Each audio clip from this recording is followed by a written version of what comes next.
Good morning and welcome to Rising. I'm Amber Duke, joined at the desk for the first time by Lynda Tran. Lynda, good morning. Thrilled to be here with you, Amber. Absolutely, great to have you. There's a lot of news to get to today. Of course, later in the show, we will cover Trump's sentencing in the hush money trial. But in the meantime, the California wildfires continue to rage. They've spread rapidly and uncontrollably, claiming the lives of at least 10 people and forcing 180,000 people from their homes. Parts of Los Angeles are completely decimated. Thousands of homes and businesses have been reduced to ashes. The Palisades fire has engulfed over 17,000 acres, making it the most destructive in LA history. At least 5 fires are burning an area spanning 45 square acres. The flames sparked by dry conditions and powerful winds. As of this morning, nearly 500,000 customers in LA County are without power. And Daily Caller News Foundation reporter Hailey Gomez has been on the ground covering the fires. Joining us now to give us a glimpse of what she's seen is Hailey herself. Welcome, Hailey. Hi, so nice to be here. Why don't you start off, Hailey, by just giving us a setting of the scene. You've been on the ground the past couple of days producing photographs and videos of really the terror that has been grasping Los Angeles. What are some of the things that have stuck out to you as you've been watching these fires?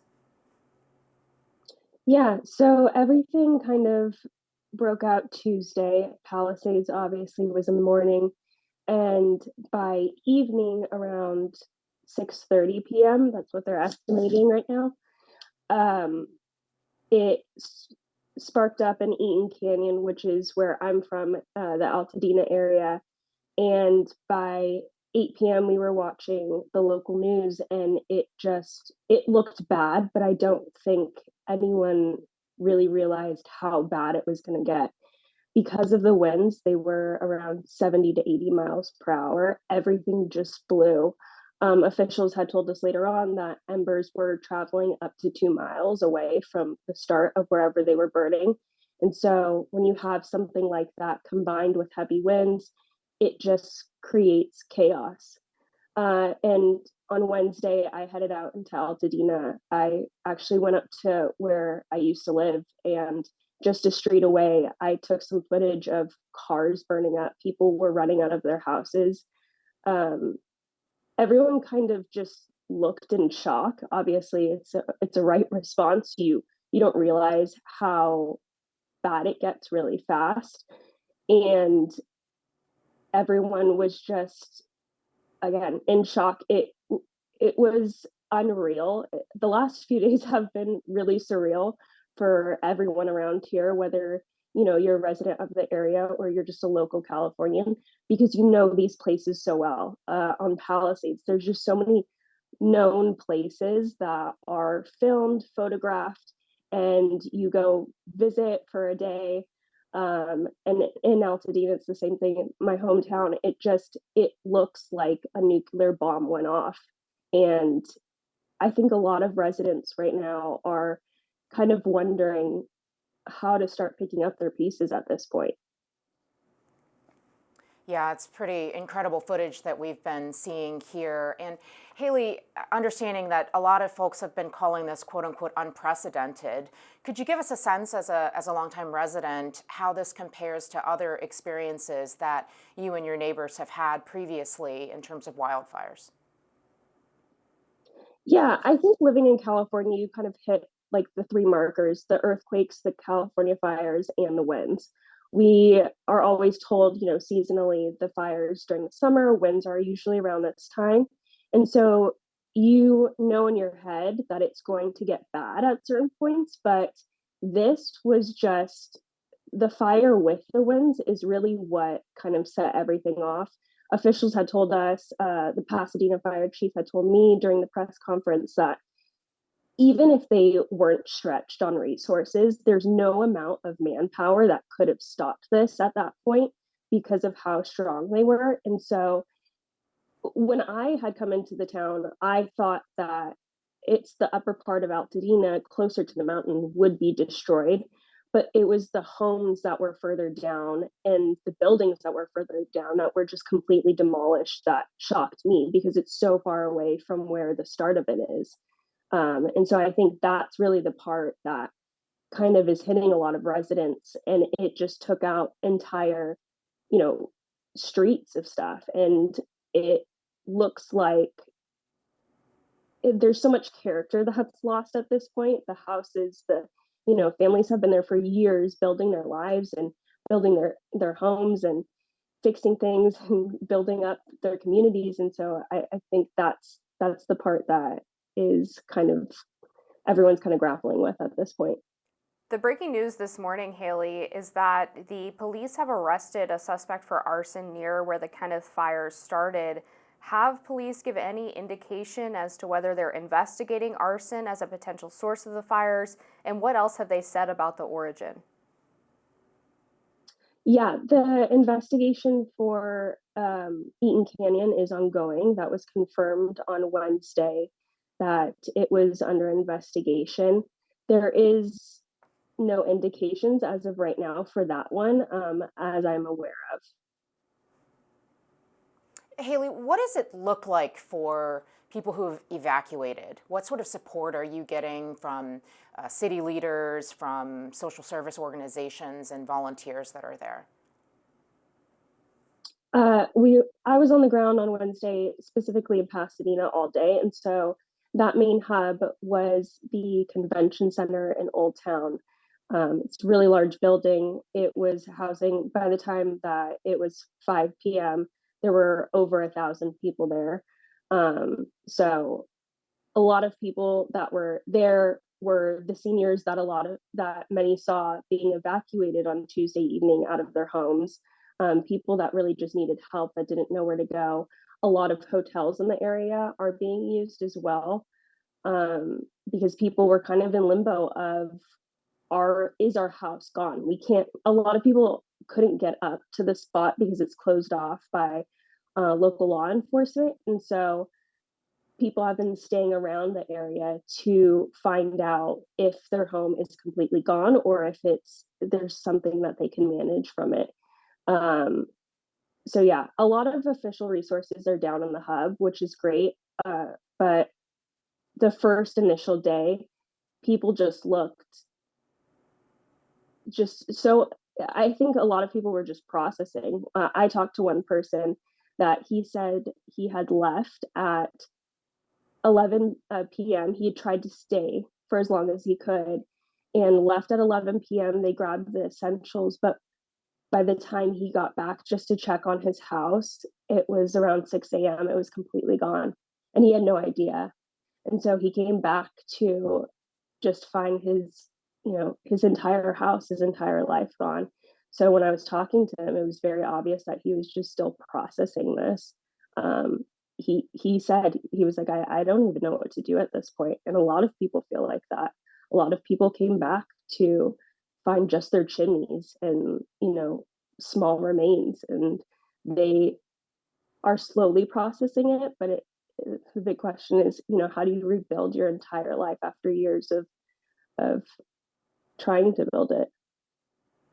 Yeah, and definitely some of those sentimental things that simply can't be replaced. One quick question for you. We're almost out of time, but based on the conversations you've been having on the ground, have officials given you any indication of when they expect to have the fire more contained? No, not that I'm hearing of. The last that I heard was Palisades was at 6%, but the evacuation orders were still being stretched. They were really tight on their perimeter on that area. I'm supposed to be going back to Altadena today to see what that's looking like. So yeah, there's no time limit on this. With the winds being down, it's hopeful. That's what they said on Wednesday for Pasadena. With no winds, it's hopeful that they can get this contained hopefully by Sunday or the end of the week. But that's what they were estimating. Okay, well, thank you so much, Hailey, for your reporting. Please stay safe out there. We really appreciate you joining us on Rising. Thank you so much. All right, we have a lot more to cover on Rising today. Please stick around. We'll be back right after this. Democratic leadership in California is feeling the heat over the state's wildfire crisis. Journalist Lee Fang reported on Substack that there were multiple warnings from agencies like the National Weather Service and the U.S. Forest Service days before the fires took place. Although LA Mayor Karen Bass had left for Ghana before the fires started, Fong argues there were plenty of public warnings and the mayor's office should have known about it and been prepared. He writes, defenders of the mayor claim that criticism of her absence is unfair, given that there was no way for her to know when the crisis would strike. That, however, is not true. Her office was well aware of the risk and she still traveled abroad. Mayor Bass addressed the situation earlier this week. I've been in constant contact with our fire commanders, with county, state, and federal officials.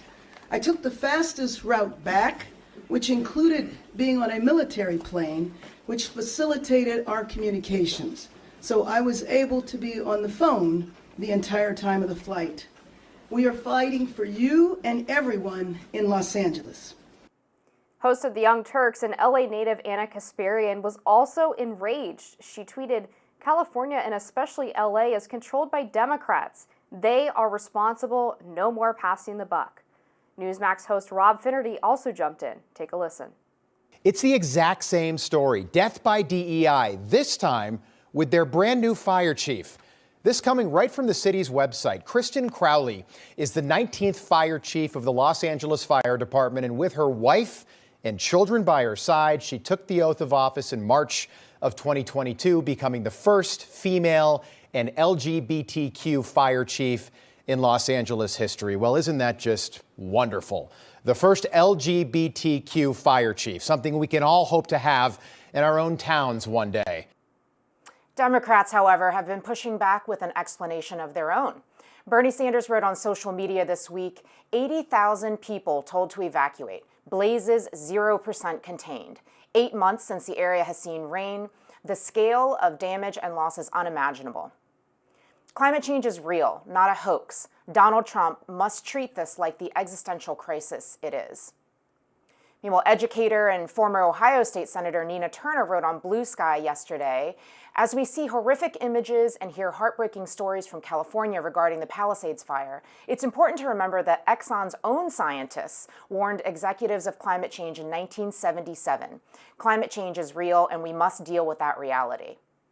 President Biden promised to extend a helping hand to Californians, and here he is. So today I'm announcing that the federal government will cover 100% of the cost for 180 days. This is going to pay for things like debris and hazard material removal, temporary shelters, first responders' salaries, and all necessary measures to protect life and property. Avid Joe Rogan listeners might remember when the podcaster had an eerie prediction last summer about the potential for devastating wildfires in California. Here he is. So I was talking to this guy and he was telling me, he goes, dude, one day, he goes, it's just going to be the right wind and fire's going to start in the right place and it's going to burn through LA all the way to the ocean and there's not a thing we can do about it. I go, really? He goes, yeah, we just get lucky. He goes, we get lucky with the wind. He goes, but if the wind hits the wrong way, it's just going to burn straight through LA and there's not going to be a thing we can do about it. Because these fires are so big, dude. When they're talking about like thousands of acres that are burning simultaneously with like 40-mile-an-hour winds. And Golden Globe winning actress Jean Smart had a suggestion for television networks. On Instagram, Smart wrote, "Attention, with all due respect, during Hollywood's season of celebration, I hope any of the networks televising the upcoming awards will seriously consider not televising them and donating the revenue they would have garnered to the victims of the fires and firefighters." Now, almost 800 prisoners are among the first responders helping battle these devastating fires. Okay, obviously devastating situation here. There's a lot of politics around this. Both sides, you've got the Democrats blaming climate change, you've got the Republicans blaming the Democrats. What do you make of the claims about DEI initiatives in the Los Angeles Fire Department and government potentially diverting attention away from what should be a fire department's number one goal, which is ultimately fighting fires? I mean, honestly, Amber, at first glance, when you look at the numbers, there's something to unpack here, right? There was a more than $17 million reduction in budget for the firefighters in LA. The timing couldn't possibly be worse. We heard from Mayor Bass that her understanding, as much as she did talk about the budget, was that a lot of that shortfall was covered by simply not filling positions positions that were open. All that said, I mean, there clearly are some things that need to be evaluated after we get through this phase of crisis. I think the most important thing is anytime we're talking about politics, policy, and real people's lives, we've got to get through this moment of crisis, and then we should absolutely take a deep look. I don't know. I think it's okay to start talking about it now because of the fact that you do have these people trying to already skirt accountability. And when I see these tweets from Bernie Sanders about climate change and from people like Gavin Newsom, it seems like they're trying to pass the buck before we've even gotten to understanding what exactly the reasons for this fire being able to spread so quickly were. And to your point about that $17 million reduction in the fire department's budget, meanwhile, we look at some of the other things that the city was willing to spend its money on. As Mayor Bass herself says, we're in, quote, tough budgetary times. We have $100,000 for a midnight stroll transgender cafe, $8,670 for an exhibit at a gay and lesbian museum called Sci-Fi Magic Queer LA, $13,000 for Transgender Heritage Month, $14,000 for the Gay Men's Chorus of Los Angeles. I think when you are talking about all the lives being lost, these people should absolutely have to answer for their complete mismanagement of their priorities. Well, I mean, I think there is a discussion to be had about where money is being spent. However, I don't think that discounts the larger point that Senator Sanders and former State Representative Nina Turner were talking about, which is there are things that policy can address, but climate change is real, and climate change is the root of all of this extreme weather that we're seeing, the increased dryness that has been a very serious factor in the fires that we're seeing all around LA right now. And their point is that at whatever moment we feel is appropriate, we have to address the root causes here, in addition to any sort of issues that happened on the ground. I'm not buying their explanation, I guess, that climate change was the reasoning for this fire. There was an article in the New York Times yesterday where they quoted several fire experts, and they said actually this was just sort of a bunch of crazy coincidences coming together with the winds coming from the Santa Ana winds, and now we've heard that maybe these fires were caused by an arsonist as opposed to rather than them being naturally occurring. And what I always find super interesting about the environmentalist left's claims about climate change is that at the same time, they don't want to take the actions that are necessary to prevent wildfires from spreading so rapidly, whether it's doing controlled burns, whether it's clearing out underbrush in the forest. In this case, in California, we know that 95% of California's water gets dumped back into the Pacific Ocean, not because the Pacific Ocean is running out of water, but because they're worried about protecting an endangered smelt fish.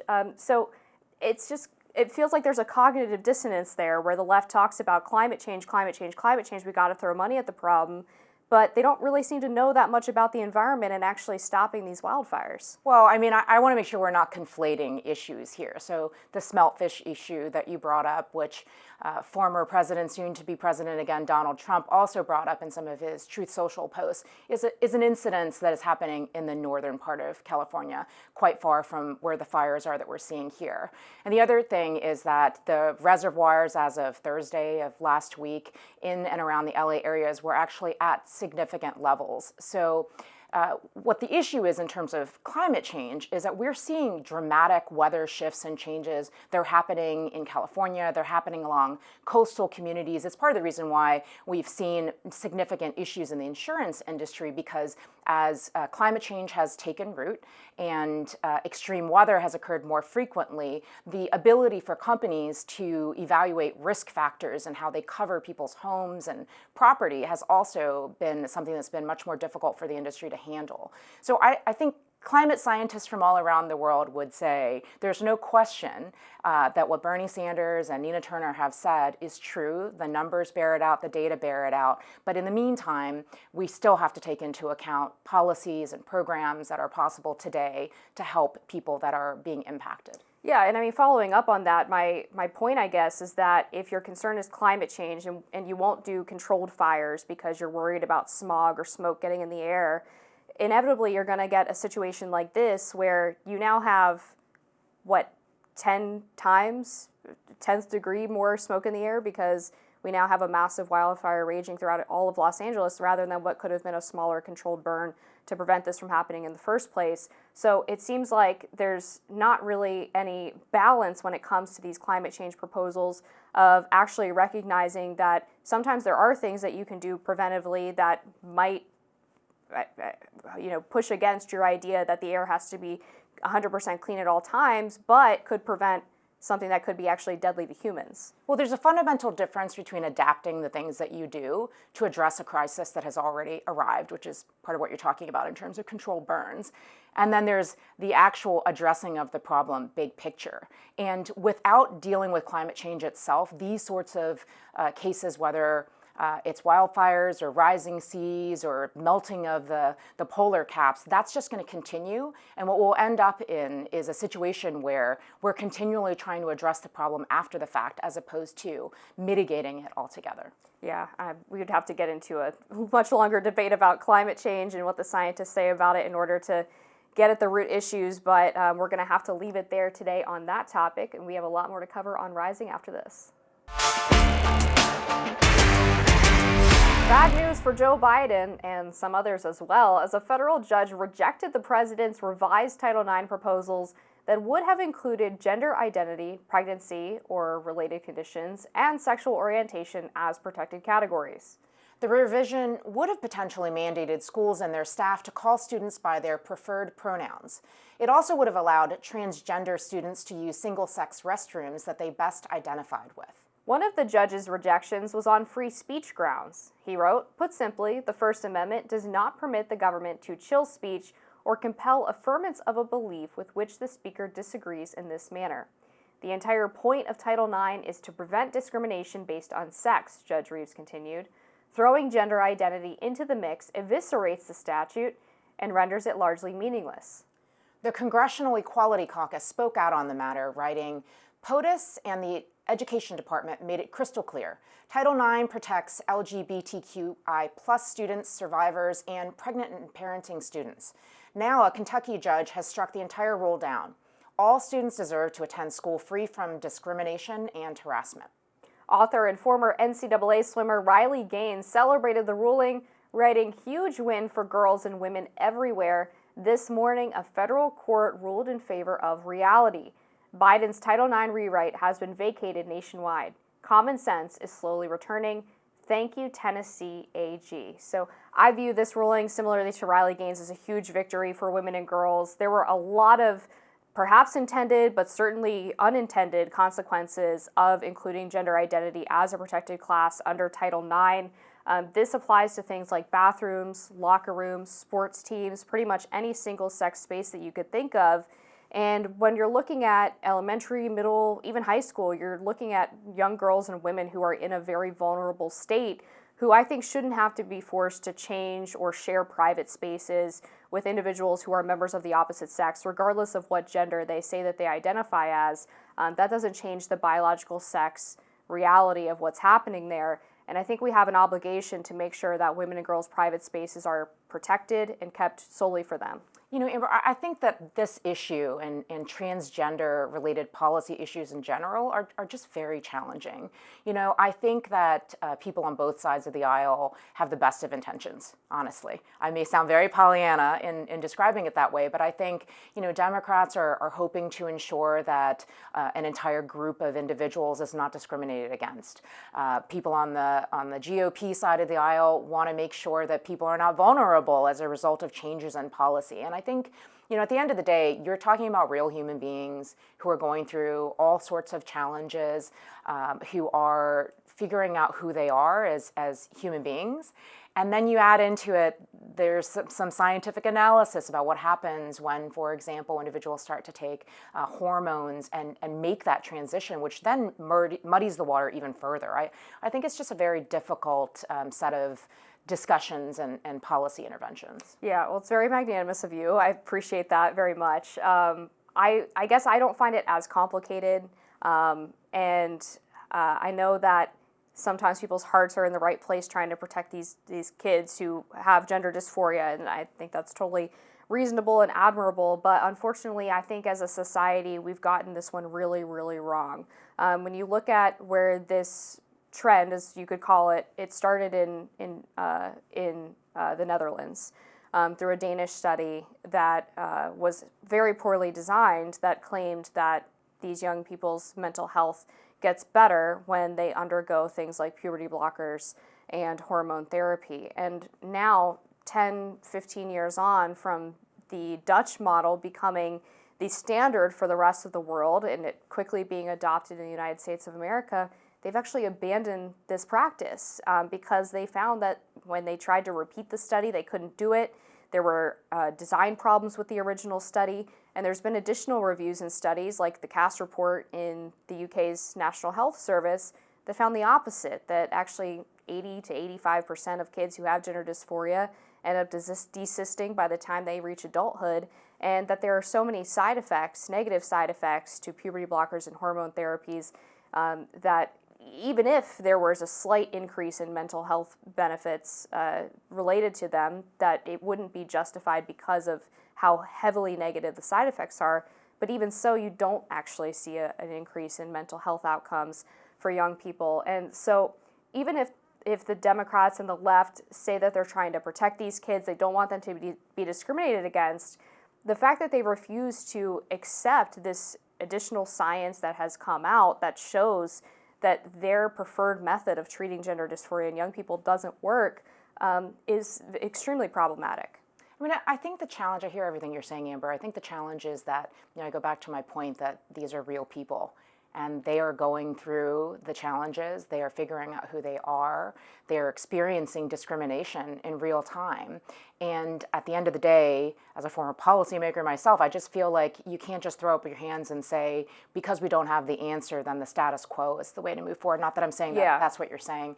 I have worked with a number of transgender individuals. My own teen daughter right now introduced me to someone in her class who is transgender. And the fact is, transgender individuals exist in our communities and they need support. And so we have to continue to grapple with these issues and figure out the appropriate path forward. Yeah, no, I completely agree that there needs to be endless compassion and empathy for people who are struggling with how they feel about themselves and their bodies.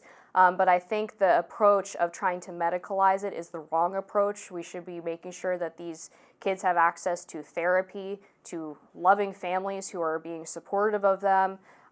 Because we've seen that when in some of these studies, they actually did not get rid of therapy as a co-founding variable, but in some they did. And those are the ones where they found that the pharmaceuticals that they were giving the kids did not increase the mental health outcomes.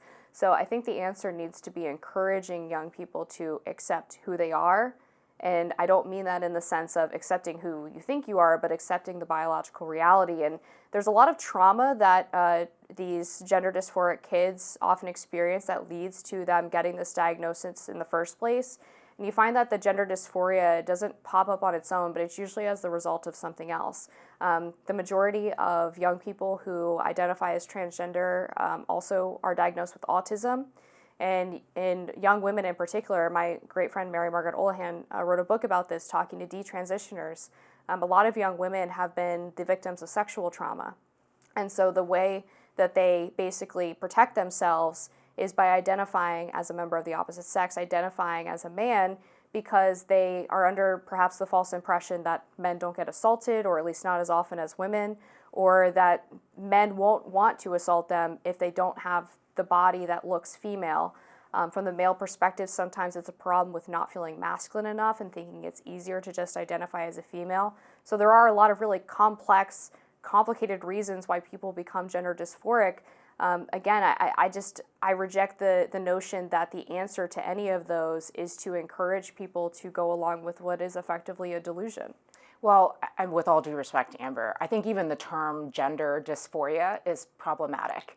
The transgender individuals that I know would tell you they are who they are. I mean, this conversation ultimately isn't terribly different than conversations we've experienced in recent years and past decades around whether you believe someone is born gay or not, right? The transgender person would tell you they've always been who they are. And I think it's, candidly dangerous to try to tie whether somebody's transgender or not into significant mental health issues, into whether or not they're autistic. I mean, I think the numbers themselves really kind of speak to the fact that there are many transgender individuals here in the United States, all around the world, who are not autistic, who do not have mental health issues, apart from the fact that they have been living a life as a person that they don't feel that they actually are. I guess the problem with that, though, is when you do look at the research on transgender individuals and their mental health pre and post transition, you see that in some cases their mental health gets worse, according to some studies. In others, it stays about the same.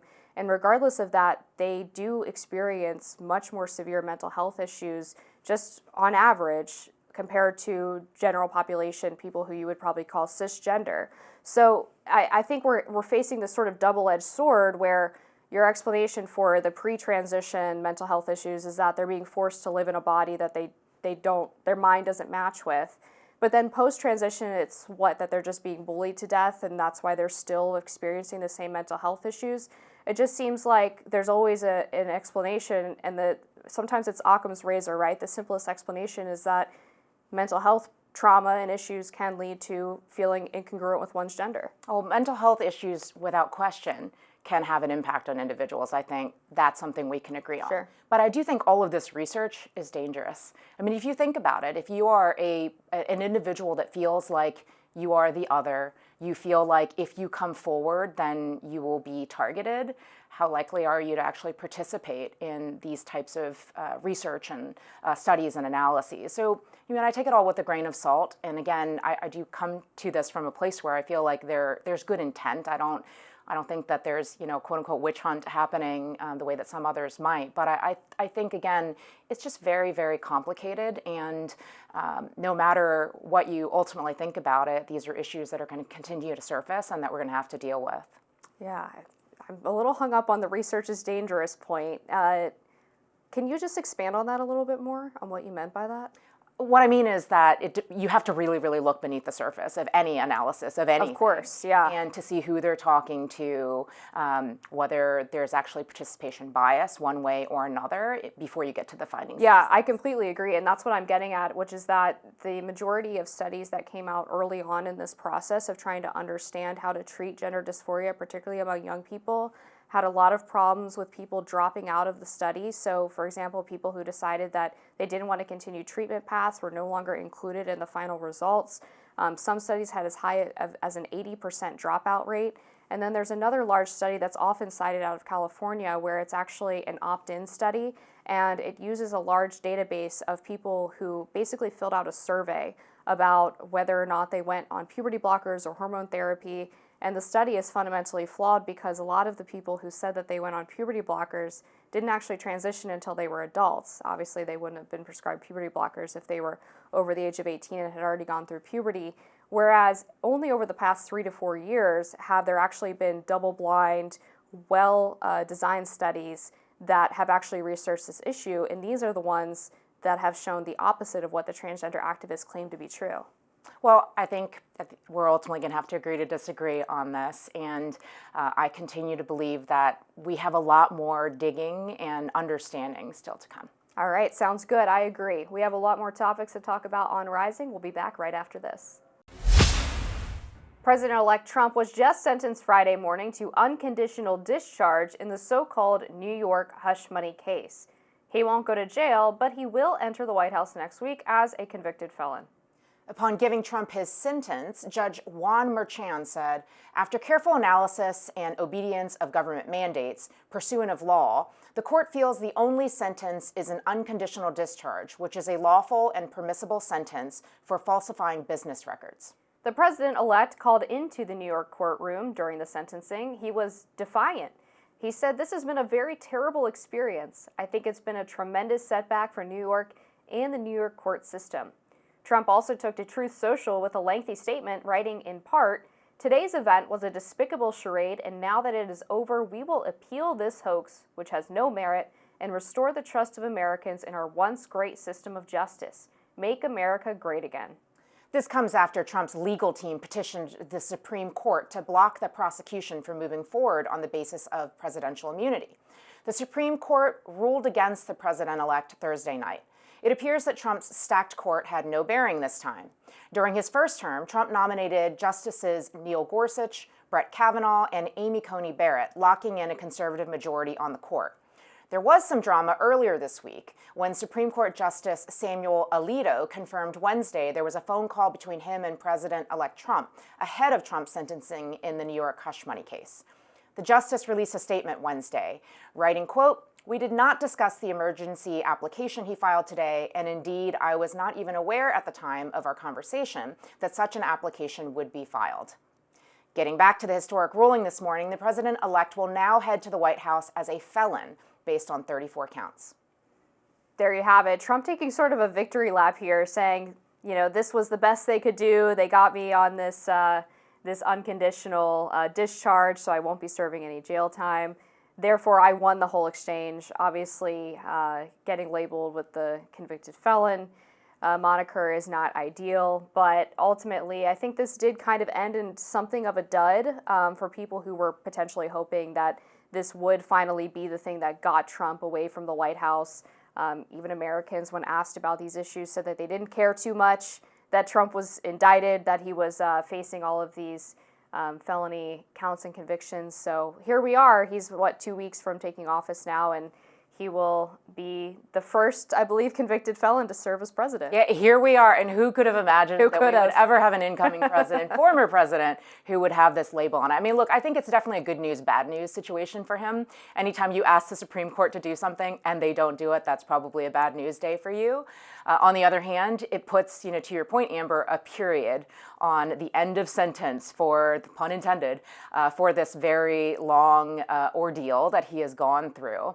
I mean, what I do think it's like very interesting, right? Because on the other hand, it takes away something as well, a tool in his arsenal. I always get the sense that Donald Trump kind of enjoys being under fire. He wants to, you know, grapple with his opponents, and the idea that he was being prosecuted, persecuted, you know, in his language, a witch hunt was underway, was a tool that they were able to use to fundraise and to rile up his movement in a really significant way. So in some ways, this takes it away. And then the flip side is, for Democrats, of course, the fact that this proceeding occurred today and the language that the judge used, you know, in truth could ultimately end up being fodder for materials that they use in the future. I mean, the language is quite harsh.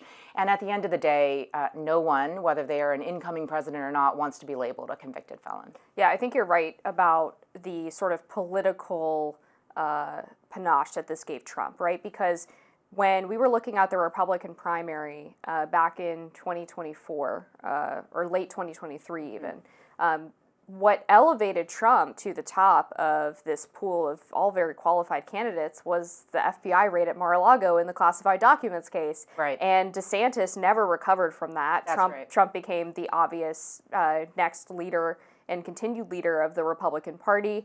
And then the additional indictments only further cemented that status. And if you talk to people who were working on the Trump campaign at that time, they will tell you, you know, we were going into New Hampshire, for example, with a fresh indictment. There was no way we were going to lose because of this perception that he was being politically prosecuted, and that all of these were basically just attempts from the Democratic Party to keep him out of office. Now, with this particular case having something of a bow on it, you have the Jack Smith cases wrapped up, or at least suspended indefinitely until Trump leaves office the second time. In the civil fraud case, I believe he just has that $364 million penalty pending the appeal. So basically everything's concluded for the most part at this point. Sort of. You know, in politics, as you know, Amber, optics are everything. And we are still waiting to see potentially Jack Smith's a portion of his report to come out sometime in the near future. Yeah, that's true. And he also did release some of those materials already in the January 6th case prior to Trump taking office. But we'll continue to see what happens with this. Trump is going to continue to appeal the case, of course, perhaps while he's in office, perhaps after he leaves. We'll keep an eye on it. All right, we've got a lot more to cover on Rising. Please stick around. We'll be right back after this. Members of Congress don't always agree on everything, but they agree on this: the stock market can be very profitable. The stock portfolios of dozens of Congress members outperformed the market in 2024. Democrats saw their portfolios increase 31%, while Republicans went up 26%. They both beat the S&P 500, which was up 24%. This is according to a new report from trading trackers at Unusual Whales. 5 members of Congress more than doubled the value of their stock portfolios last year. Stocks owned by the husband of Speaker Emerita Nancy Pelosi, Paul Pelosi, went up nearly 71%. Pelosi, no surprise, has defended congressional stock trading, a hotly contested issue. She said members should be able to participate in a, quote, free market economy. 9 other lawmakers outperformed Speaker Pelosi. According to the report, Representative David Rouser of North Carolina's portfolio posted the largest gains at 149%. The report comes just weeks after President Joe Biden supported a ban on congressional stock trading. He said in December, "Nobody in the Congress should be able to make money in the stock market while they're in the Congress. I don't know how you look your constituents in the eye and know because of the job they gave you an inside track to make more money." All right, so I've got to say, that statement from Joe Biden, I took it as a little bit of a dig at Nancy Pelosi because she's sort of been the infamous member for her consistent ability to outperform the stock market and was one of the architects of Joe Biden being pushed out from his re-election campaign. So I thought that timing was pretty interesting, but this is obviously a bipartisan problem. There was a recent interview that my friend Batya Ungar-Sargon did with Dan Crenshaw, where he basically had a meltdown on camera about the idea that Congress members should not be able to trade individual stocks. They should only be able to do, index funds, portfolios, et cetera. And he was like, well, I don't make any money, so too bad, so sad. And then he went on this social media spree attacking people on X and what have you. But to me, this seems pretty common sense, right? These are people who have access to inside information, particularly in regards to legislation that's coming down the pipe. They have lobbyists in their office telling them the conditions of their industries, and they're going out and making tons of money, outperforming the S&P 500 consistently on the stock market. I think it's completely ridiculous. Things that make you go, Right? Right? I mean, we're going to agree 100% on this, Amber. As a public official, I had to divest. There's no reason why members of Congress shouldn't as well. I mean, we have all of these ethics codes and provisions. We literally have a congressional ethics office, which may at some point turn into something named something else. But it just makes, it is common sense that if you have access to insider information that you may benefit from, then you shouldn't be permitted to continue to benefit from it. Exactly. I mean, you have members of Congress who have heavy investments in the military-industrial complex while they're voting to send, weapons and aid to places like Ukraine and Israel. You have people who conveniently dumped a bunch of additional money into pharmaceutical companies before the first case of COVID had even been publicly reported in the United States. And over again, there's all of these interesting coincidences that don't seem to make much sense unless you consider the fact that they were trading on insider information. I mean, I'm not accusing anybody of anything here except to just point out the connections. And I think everybody can reach their own conclusions based on that. Yeah, absolutely. I do want to call out one other thing that you mentioned, though. When a member of Congress says they don't make any money and they represent the people of America whose median income is maybe a third of what their annual salary is, I mean, that's a problem in and of itself, this disconnect between what an ordinary everyday American would consider to be a good salary earner. Yeah, I think that's completely true. I mean, you talk to people who are members of the working class, blue-collar laborers, et cetera, who see members of Congress making 6 figures and saying, well, what do you mean they don't make enough money? And I think there's some credence to the argument from their perspective that they have to pay for 2 places back home in their district and then one in Washington, D.C., which is a notoriously expensive place to live. And one of the sort of compromises I've been seeing from members of the populist right and left is, okay, we'd be willing to give you a slight pay raise so that you can afford your accommodations. Housing. But that means you have to ban stocks at the same time. So Right. You get your pay raise, but you can no longer trade individual stocks. And surprise, surprise, members of Congress don't seem too gung-ho about that idea. Exactly. The other interesting thing, Amber, is that when you start to peel back the onion, some members of Congress have, for example, represented private sector entities before as consultants.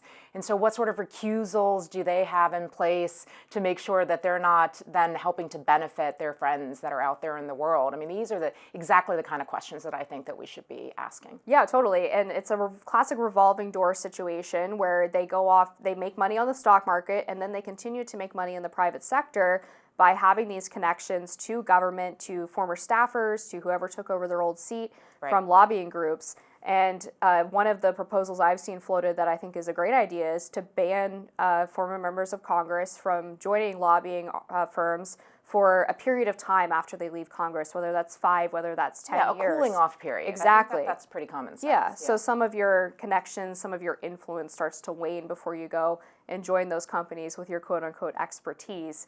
But yeah, in the meantime, we have people just completely trading on power and influence, and it's not really about any actual value they add to the company besides the fact that they have this title next to their name and the individuals on the Hill who they got to know through their time in Congress. Yeah, I mean, to be clear, Amber, I have no problem with a former member of Congress going out into the world and, being successful in whatever avenues they choose to be successful.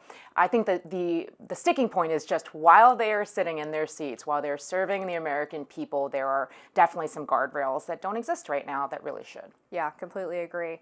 All right, we are going to keep reporting on this, of course. Nancy Pelosi, best stock trader of all time, better than Warren Buffett. We have a lot more to cover here on Rising. We'll be right back after this. A steep price for transparency? That's what critics of an updated Ohio statute that puts police body cam footage behind a paywall are saying. Ohio Governor Mike DeWine signed a bill into law on January 2nd that allows law enforcement to charge a fee for body camera footage, becoming the latest state to do so. Indiana led the charge, passing a law in 2016 authorizing fees as high as $150 per video. And in 2023, Arizona passed a law greenlighting police departments to charge $46 per video hour reviewed. In Ohio, fees can go as high as $750. This decision is a blow to police watchdog groups who want oversight over police actions. Joining us now to help us understand what this means for police oversight is Shawn Musgraves, senior counsel for The Intercept, who also wrote an article about the new law. Welcome, Shawn. Thanks for joining us. Thanks for having me. All right, so walk us through what exactly is changing here, and is this under the Freedom of Information Act laws in Ohio? I understand previously that people would sometimes have to pay for things like thumb drives or discs that these materials were put on, but now Ohio is also forcing people to pay for the staff actually reviewing the footage. Is that right? That's right. So this law that Governor DeWine signed creates specific new fee provisions for videos of law enforcement agencies, state and local, and it authorizes those agencies to charge for things like reviewing, time spent reviewing, redacting, and preparing body cam footage and other videos for release. And those fees are quite high, as you said, up to $75 per hour and up to $750 per video. And how big of a barrier do you think this will be to advocacy groups that are trying to get their hands on this footage? I mean, pretty considerable, especially for cash-strapped nonprofits. And it's not just police advocacy groups and watchdogs; it's the media as well in Ohio and nationwide. The budgets are thin at a lot of these organizations. I know they are at nonprofits, and the bill of $750 payable in advance can mean that they just won't get the video. So I know we're obviously clowning on Mike DeWine for this for good reason, but what did this look like when it was going through the Ohio House and Senate? Was this a bipartisan effort? Was this Republicans only? Which lawmakers were in charge of coming up with this crazy idea? So I'm not sure how the vote came out, but I do know that what particularly upset the folks that I spoke with for my reporting on this was how it was done, which was very 11th hour. I think even possibly during the middle of the night, this provision was added to another piece of legislation that had already been considered, but this new amendment was not put out for public comment. It never got a hearing and was just passed. And so it's sort of ironic, a piece that decreases transparency for of Ohio was passed without much transparency in the legislature. And so that in particular, that kind of added insult to the injury for a lot of the critics of the provision who asked Governor DeWine to veto it so that it could be fleshed out publicly. And Shawn, what sort of avenues are there at this juncture for addressing the issues with this particular provision and the process and the way that it all played out? Well, it's signed into law. So now this to make any change, the law would need to be changed itself. The statute is on the books. The other potential lever here is that agencies don't have to charge these fees. These fees are discretionary, left to the individual agency. Of course, critics of the bill worry about exactly that, but the statute authorizes these fees. It doesn't mandate them.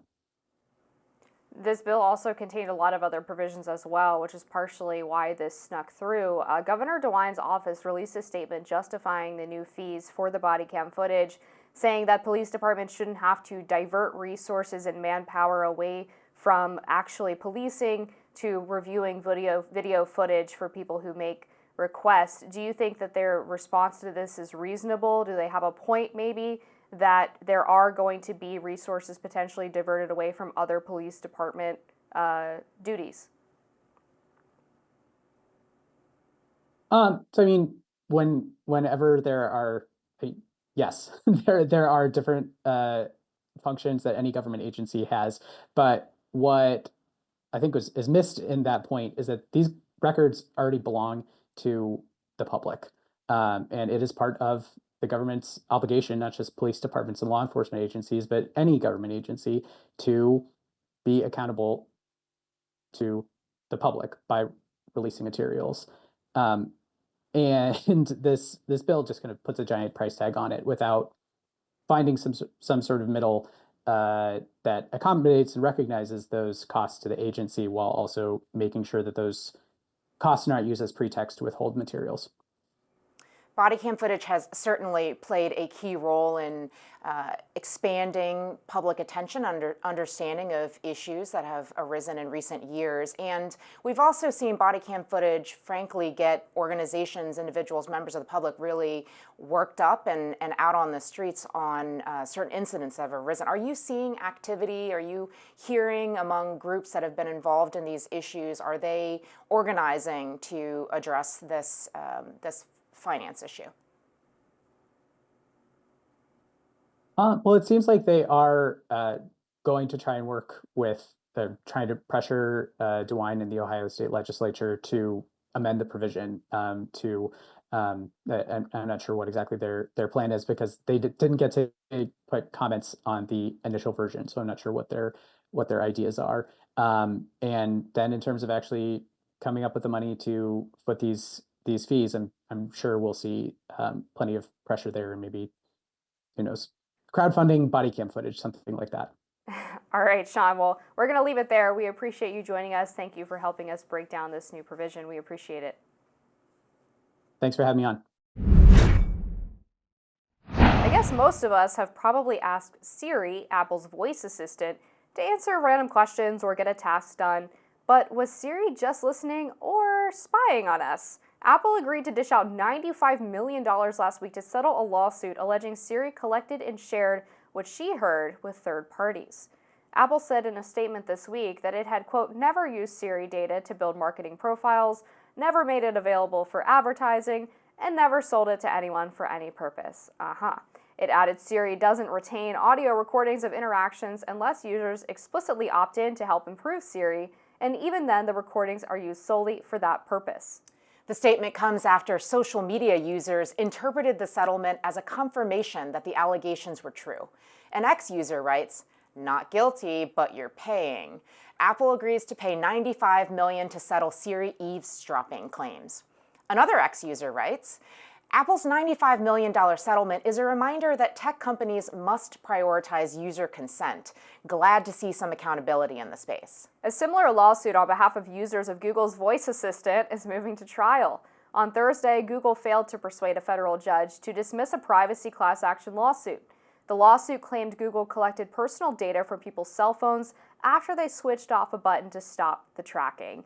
I think this is a long time coming, Lynda. I'm terrified. I hate this. I have a Google Home, which is so hypocritical. I got it for free, and then it's like, hey, Google, what's the weather today? And it's so convenient, but it's stupid because they are totally spying on us.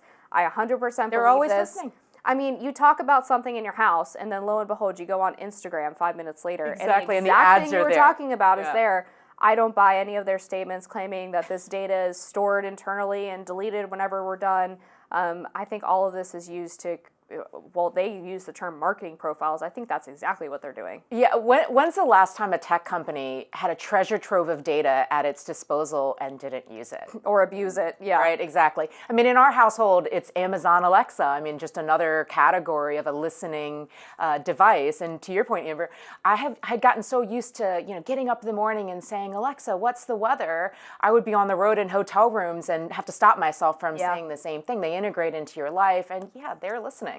We had to coach our kids actually at one point to make sure they didn't say their actual names and didn't give Alexa their birth dates. I mean, this is the kind of stuff that pops up, and sure, it comes in the format of they're playing song quiz or some game that's really fun that they're interacting with the device in, but there's some real vulnerabilities out there. Yeah, that's really creepy. And then this, of course, raises questions about, okay, American tech companies are selling the data. We have some sort of recourse through these class action lawsuits, potentially through government regulation and crackdowns on this type of behavior.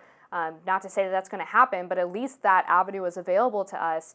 But if these companies are in fact storing this data, what does that mean for foreign adversaries who are potentially hacking devices to get information? I mean, this was one of the chief concerns with TikTok, and why they were ordered to divest from their Chinese-owned parent company was because of the national security concerns involved in the tracking of American citizens. I don't see any reason why they couldn't be able to gather some of that same data from these American tech companies through these listening devices. So, two thoughts on this. One is, I also think we should put into context what $95 million means when you're a $1 trillion company. I mean, who's to say that part of that was just to make the who's to say that wasn't just to make the conversation go away? Right. $95 million ends up being a drop in the bucket, as weird as that is to true. say.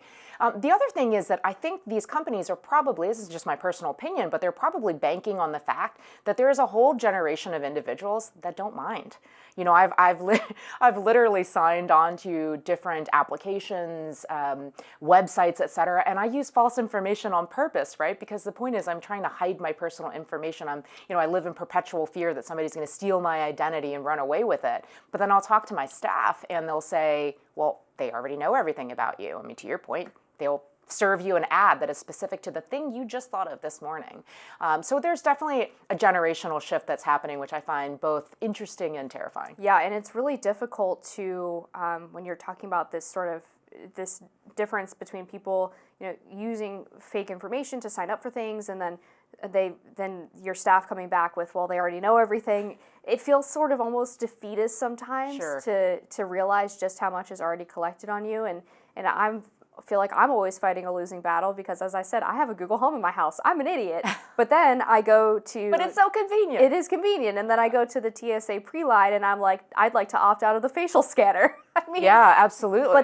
But why? If I have these devices in my home, it's like... They've already got it. It's almost impossible to get rid of every single thing in your life that is spying on you. And I think that's what's really so scary about it. Absolutely. And your point earlier about foreign adversaries and the vulnerabilities we have, I mean, I think that is a very, very serious question. It's part of the reason we're seeing all of this play out with the TikTok decisions that are happening. I mean, a whole different avenue of policy questions there. But part of it being, when we have this technology incorporated into our lives in such a cohesive way, how does that make us vulnerable to people manipulating information that we receive and also potentially manipulating the information that we put out into the world? Yeah, that's a really good point, especially when you compare Chinese TikTok to American TikTok, it's two completely different platforms. Right. And it's pretty mind-blowing. And then there's this broader question related to all of this is, do we even have privacy anymore, right? I mean, my staff would say no. Yeah, I mean, it's crazy to think about, but I mean, every place that you're at in public, there's a security camera. Every place you're at in your private home, there's a listening device. Look, if you don't have a Google Home, You have this. That's right. It's listening. This is listening She's too. listening, and she can now be a he if you so choose. I like that. All right, we are going to leave it there. We have more to cover on Rising. Please stick around. We'll be back right after this.